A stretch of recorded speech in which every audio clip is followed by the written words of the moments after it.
আমাদের ল্যাপটপের মধ্যে এসএসডি অ্যাড হয়ে গেছে। আমরা যেটা দেখতে পাচ্ছি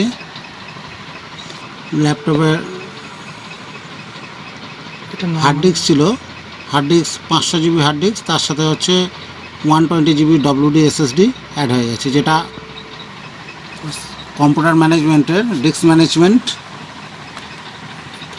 আনঅ্যালোকেটেড হিসাবে ফাইল হিসাবে দেখাচ্ছে, আনঅ্যালোকেটেড ডিস্ক হিসাবে দেখাচ্ছে। এটাকে আমরা এবার